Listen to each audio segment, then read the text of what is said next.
अस्सलाम वालेकुम and very warm welcome to the Areeba show. Last video में मैंने सरसरी सी बात की थी लेबनान के साथ जो इजराइल की स्कर्मिशेस जो क्राइसिस चल रहा है, लेकिन इस वीडियो में हम उसको डिटेल में डिस्कस करेंगे। इस वक्त इंटरनेशनल मीडिया पे हर जगह डिसआर्मामेंट की बात हो रही है। ये डिसआर्मामेंट लेबनान में जो एक ग्रुप ऑपरेट कर रहा है डेट इज़ ईरान बैक्ड, उसके डिसआर्मामेंट की बात है, की जिसका नाम शक्ल में हिजबुल्ला। हिजबुल्ला लाइव वर्ड है, उसको की बेटा शक्ल को में लेटर आप पार्ट इसको करते यहाँ हैं। पर इस ग्रुप का इस्तेमाल कर ब्रेक डाउन, इसकी हिस्ट्री और सब कुछ हम लेटर पार्ट में करते हैं, लेकिन बिफोर डैट ये ग्रुप एक शील्ड के तौर पे काम कर रहा है लेबनान में, and this shield is against the Israel.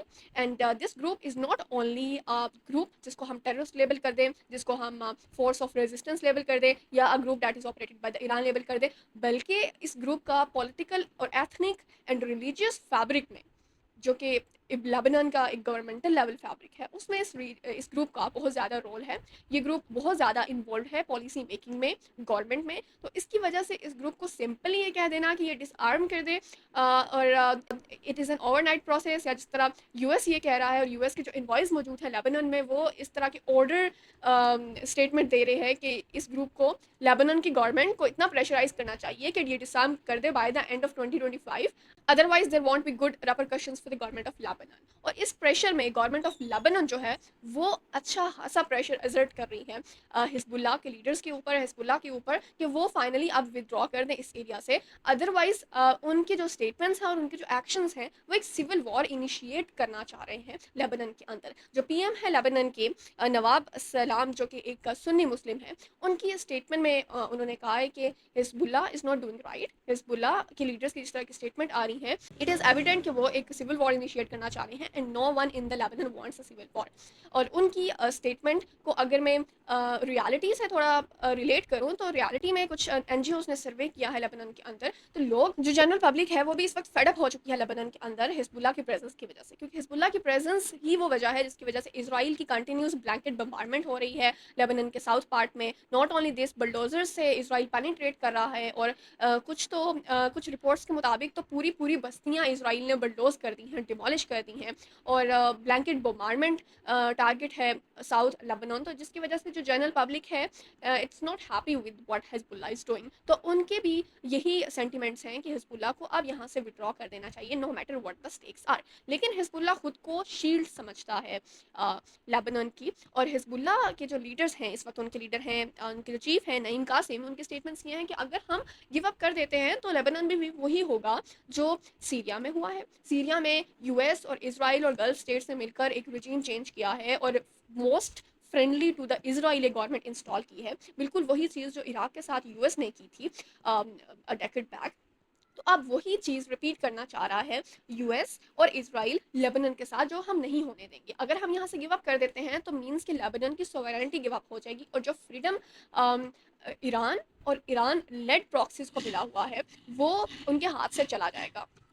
तो इन अदर वर्ड्स, जो हिजबुल्लाह के लीडर्स हैं, वो ब्लेम कर रहे हैं लेबनान की गवर्नमेंट को, कि लेबनान की गवर्नमेंट लेबनान को, लेबनान की सिक्योरिटी, सोवरेनिटी, इंटेग्रिटी को गिव अप करना चाहती है, और सबमिशन करना चाहती है to the wills and wishes of Israel, gulf countries and the US, जो कि हिजबुल्लाह नहीं होने देंगे।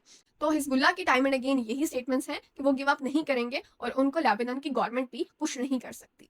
अब लेबनान की गवर्नमेंट उनको पुश नहीं कर सकती, उसका रीज़न वही है जो मैंने वीडियो के स्टार्ट में आपको बताया, कि political fabric of the Lebanon, उसमें हिजबुल्लाह का रोल है एज अ पॉलिटिकल पार्टी। हम थोड़ा सा गवर्नमेंटल स्ट्रक्चर को समझ लेते हैं लेबनान का। लेबनान के इस वक्त जो पीएम है, जो कि नवाब सलाम है, वो एक सुन्नी मुस्लिम है। लेबनान के इस वक्त जो प्रेसिडेंट है, जो कि जोसेफ खलील ओन है, वो एक क्रिश्चियन है। और जो स्पीकर है नेशनल असेंबली के, वो एक शिया मुस्लिम है। यानी कि जो एथनिक सेक्ट्स हैं लेबनान के अंदर, be that Christians, be that Sunni Muslims, Shia Muslims और ड्रूज कम्युनिटी, उन सबको एक कन्फेशनल रेजर्वेंस मिली हुई है पॉलिटिकल स्ट्रक्चर के अंदर, यानी कि पावर शेयरिंग है अमंग दीज सेक्टेरियन ग्रुप्स। तो इसको तो हम एक स्ट्रेंथ समझे लेबनन स्ट्रक्चर की, but on the same page ये स्ट्रेंथ के साथ साथ बहुत प्रॉब्लमेटिक भी है, और बहुत ज़्यादा एक डेड लॉक भी क्रिएट कर देता है। क्योंकि जो चीज़ नेशनल असेंबली में जो प्रपोजल पास होता है according to the wills and wishes of Shia Muslims, तो वो कहीं पे जाके ब्लॉक होता है प्रेसिडेंट से, और कहीं पे जाके प्राइम मिनिस्टर उसको ब्लॉक कर देते हैं। तो इसी तरह जो उनके डिसएग्रीमेंट्स हैं, वो कोई भी एक ऐसे पॉइंट पे आके मैच नहीं करते जहाँ पे तीनों एक पॉइंट पे एग्री हूँ।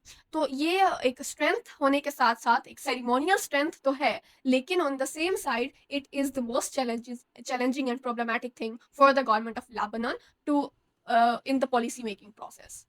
अब ये जिस डिसआर्मामेंट की हम बात कर रहे हैं, ये सिर्फ यूएस, इजराइल और गल्फ कंट्रीज नहीं चाहती, बल्कि यूएन ने भी time and again pressure put किया लेबनान गवर्नमेंट पे। अब यूएन कब से इंटरवीन कर रही है लेबनान की इस क्राइसिस के अंदर, तो इसको हम ट्रेस बैक करते हैं 2006 में। 2006 में सेकंड मोस्ट वर्स्ट वॉर हुई लेबनान के हिजबुल्लाह ग्रुप और इसराइल के दरमियान। और इस वॉर के बाद रेजोल्यूशन पास किया यूएन ने, 1701 रेजोल्यूशन इसको बोलते हैं, और इसके मुताबिक एक डी फैक्टो बॉर्डर ड्रॉ हुआ between the south Lebanon and the Israel, जिसको ब्लू बॉर्डर भी कहा जाता है। इस टाइम पे United nation interim forces in Lebanon, जिनको UNIFIL बोला जाता है, उन्होंने इंटरवीन किया। और उस टाइम से ये जो ब्लू बॉर्डर है, जैसे मैं डी फैक्टो बॉर्डर कह रही हूँ, ये बॉर्डर को जो मैनेज करते हैं वो यूनाइटेड नेशन इंटरम फोर्सेस करती हैं। तो यहाँ पे कोई और आर्मी मौजूद नहीं है, मीन्स के जो स्क्रिमिशेस तो चलती रहती हैं हिजबुल्लाह के ग्रुप्स के दरमियान और इसराइल डिफेंस फोर्सेस के दरमियान, लेकिन इसको जो मैनेज कर रही हैं वो यूनाइटेड नेशन इंटरम फोर्सेस कर रही हैं। और वहाँ से ही हमें रिपोर्ट्स मिलती हैं कि क्या स्क्रमिशेस चल रही हैं, क्या बम्बार्डमेंट्स वगैरह हो रही हैं, क्या फेस ऑफ है दोनों के दरमियान। तो अब अगर हम इस डी फैक्टो बॉर्डर के नॉर्थ में जाएं, तो इसके नॉर्थ में to the 30 kilometres like till the Litani river and यहाँ पे एक वैली है, बीका वैली। तो ये जो वैली है एंटिल द लिटानी रिवर, ये सारा एरिया जो है ये साउथ लेबनान में आता है। और इसमें मेजरली हिजबुल्लाह ऑपरेट कर रहा है, हिजबुल्लाह की फोर्सेस हैं, उनकी वेपनरीज हैं यहाँ पे, उनकी check post and so many other things हैं। तो यहाँ पे इसराइल अपनी ब्लैंकेट बम्बार्डमेंट कर रहा है सिंस अक्टूबर 7 2023। और 2024 में सितंबर में इनकी सबसे ज़्यादा हाई स्क्रिमिशेस रेट रिकॉर्ड हुआ। और उसी दौरान जो हसन नसरुल्लाह एक लीडर थे हिजबुल्लाह के, उनको असैसिनेट किया गया इसी टारगेटेड बॉम्बिंग में फ्रॉम द इसराइल। तो हसन नसरुल्लाह की जो असैसिनेशन थी, that was a major blow and set back to the Hezbollah, जिसके बाद हिजबुल्लाह बहुत ज़्यादा वीक हो गया। और उसके बाद जो इनके दूसरे चीफ हैं इस वक्त, वो डिसआर्मामेंट पे गिव अप नहीं करना चाहते, लेकिन जितना हिजबुल्लाह वीक हो चुका है, ऐसी भी रिपोर्ट्स हैं मीडिया में कि वो अभी तो नहीं, लेकिन कब तक हिजबुल्लाह लड़ सकेगा। लेकिन हिजबुल्लाह के लीडर्स यही कहते हैं कि वो तब तक लड़ते रहेंगे जब तक ईरान से उन्हें बैकिंग आती रहेगी, जब तक ईरान उनके बैक पे खड़ा है। तो इसी के रिस्पॉन्स में गल्फ कंट्रीज, इसराइल और US and also the government of Lebanon की यही कंप्लेंट्स रही हैं ईरान के साथ, कि वो ईरान को कहते हैं कि आप हिजबुल्लाह को बैक करना छोड़ दें, आपकी वजह से ही और आपकी इस एक्सिस ऑफ रेजिस्टेंस की वजह से ही, जिसे इसराइल एक्सिस ऑफ डेविल कहता है, हमारी पीस कंट्री का, हमारी इकोनॉमिक फ्लरिशिंग पावर और हमारी एयर जो है उस सब में ब्लॉकेड बने हुए हैं आप और आपकी रेजिस्टेंस फोर्सेस। अब मैं 2006 की बात कर रही थी, तो 2006 में सेकंड वर्स्ट वॉर हुई between the Hezbollah and the Israel, और जिसमें 1 million people have been displaced and around 2 lakh people were died killed. तो इस ड्यूरेशन में फिर यूएन ने इंटरवीन किया और यूएन ने इंटरम फोर्सेस यहाँ पे इंस्टॉल की, और ब्लू बॉर्डर, जिसे डिफैक्टो बॉर्डर कहा जाता है, वो इंस्टॉल किया। फिर इससे भी अगर हम पीछे चले जाएं, उस टाइम पे जबकि हिजबुल्लाह बना, 2006 के वॉर को मैंने सेकंड वर्स्ट वॉर कहा, लेकिन उससे पहले 1982 में भी इसराइल ने इन्वेड किया था साउथ लेबनान के अंदर। लेकिन उससे पहले one of the worst civil war जो कि लेबनान ने देखी, जिसे हम 20th सेंचुरी की डिजास्टरस वॉर कह सकते हैं और सिविल वॉर, वो लेबनान ने 1975 से 1990 तक एक्सपीरियंस की है। और इस वॉर का जो मेन बैकग्राउंड है वो ये है, जो सेक्ट्स हैं लेबनान के अंदर, उनका एक दूसरे से जो क्लैशेस चल रही थी, उनकी वजह से ये वॉर इनिशिएट हुई।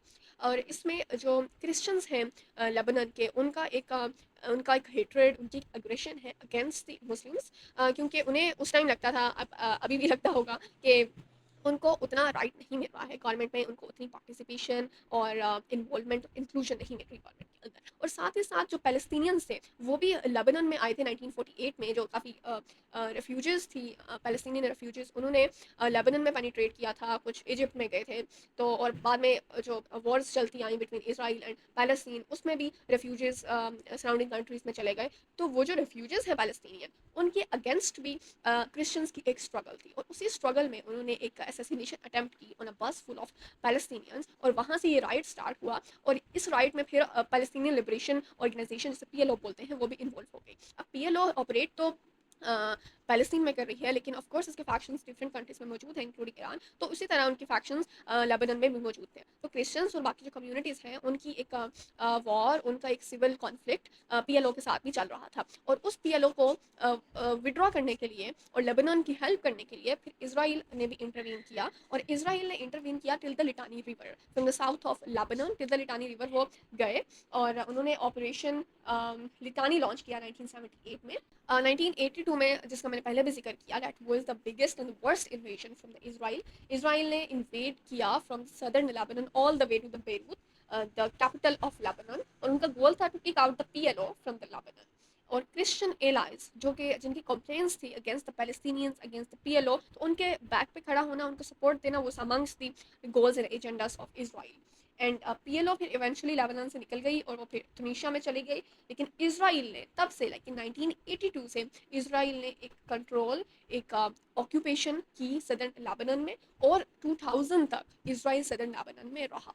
और 2000 में with the continuous and joint efforts of Hezbollah and banking from the Iran, finally 2000 में इसराइल ने गिव अप किया, इसराइल ने विड्रॉ की अपनी फोर्सेस। लेकिन उस वक्त तक यूनाइटेड नेशन की जो इंटरम फोर्सेस हैं वो वहाँ पे मौजूद थे। तो ये सब बैकग्राउंड है इस कॉन्फ्लिक्ट का। 1982 से इसराइल मौजूद है in the southern part of Lebanon. और हिजबुल्ला जो है, हिजबुल्ला इसमें कब बनता है, तो 1975 में तो ये सिविल वॉर स्टार्ट हुई, और उसके बाद 1979 में आप देखें कि ईरान में ईरानियन रेवोल्यूशन आया। तो उस ईरानियन रेवोल्यूशन से इंस्पायर होकर 1980 में जो शिया कम्युनिटी है लेबनान के अंदर, जिस तरह मैंने कहा कि यहाँ पे सिविल वॉर चल रही थी between different sects and communities inside the Lebanon. तो हर सेक्ट्स की अपनी इनसिक्योरिटीज़ थी, अपनी कॉम्प्लेन्स थी, अपने reasons and causes to fight थे।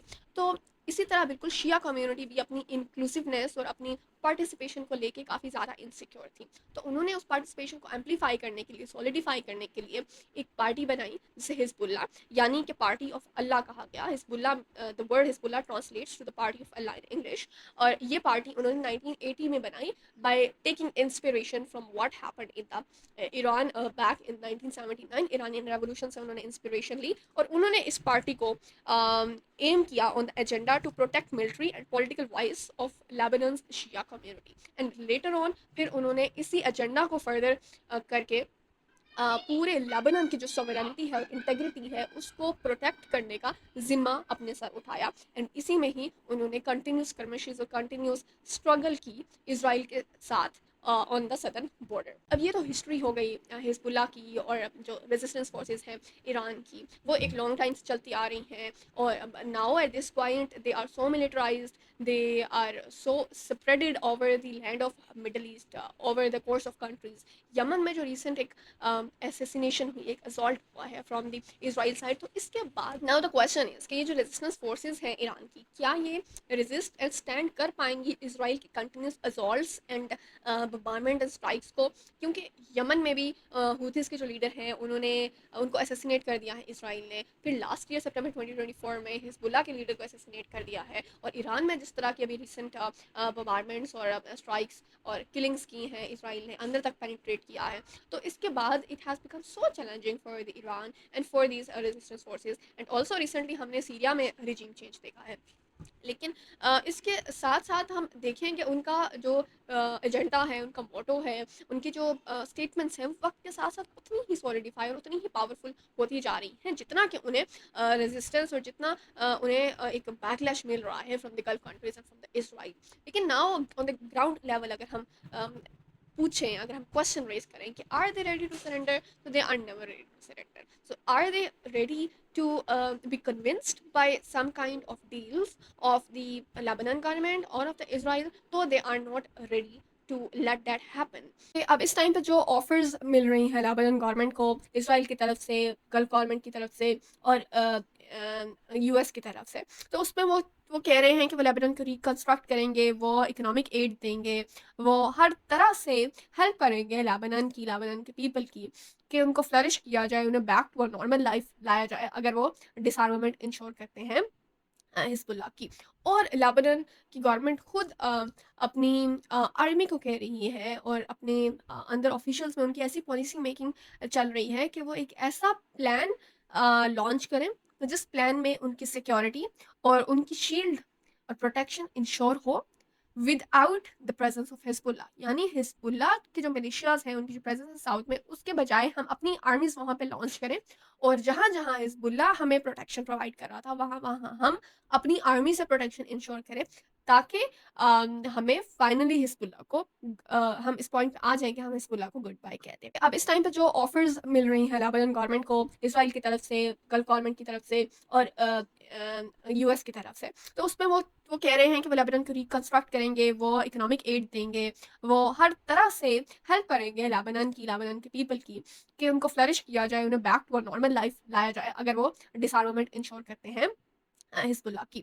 और लेबनान की गवर्नमेंट खुद अपनी आर्मी को कह रही है और अपने अंदर ऑफिशियल्स में उनकी ऐसी पॉलिसी मेकिंग चल रही है कि वो एक ऐसा प्लान लॉन्च करें जिस प्लान में उनकी सिक्योरिटी और उनकी शील्ड और प्रोटेक्शन इंश्योर हो without the presence of Hezbollah, यानी हिजबुल्ला के जो मिलिशियाज हैं उनकी जो प्रेजेंस है साउथ में, उसके बजाय हम अपनी आर्मीज वहां पे लॉन्च करें, और जहां जहां हिजबुल्ला हमें प्रोटेक्शन प्रोवाइड कर रहा था वहां वहां हम अपनी आर्मी से प्रोटेक्शन इंश्योर करें, ताकि हमें फाइनली हिजबुल्ला को हम इस पॉइंट पे आ जाएंगे हम हिजबुल्ला को गुड बाय कहते हैं। अब now finger crossed for the future of Lebanon, because Hezbollah, Iran, Houthis, एक मोस्ट लाइकली जो हम फ्यूचर देखते हैं उसमें तो हमें नहीं दिख रहा कि ऐसी जो पावर्स हैं, जब तक इसराइल अपने असॉल्ट्स, अपनी बर्मामेंट, अपने मिस एडवेंचरस एक्ट्स कंटिन्यू रखता है गजा के अंदर हमास के साथ, और जब तक इतने हॉस्टेजेस हैं जो कि ना सिर्फ हमास के हैं, ना सिर्फ पैलेस्टीनियंस हैं, बट ऑल्सो लेबनीज बहुत सारे हॉस्टेजेस हैं जो कि इसराइल के पास हैं, हिजबुल्लाह के बहुत सारे लोग हैं। In thousands there are people that are displaced, that are missing from the Hezbollah. तो इन सब कॉन्टेक्स्ट को मद्देनजर रखते हुए this is not evident in the near future कि हिजबुल्ला, हूतीज या ईरान जो है वो गिव अप करे, लेकिन let's see how the international political development unfold this issue, this struggle between the Hezbollah, Lebanon government, and Israel. I'll see you in next video.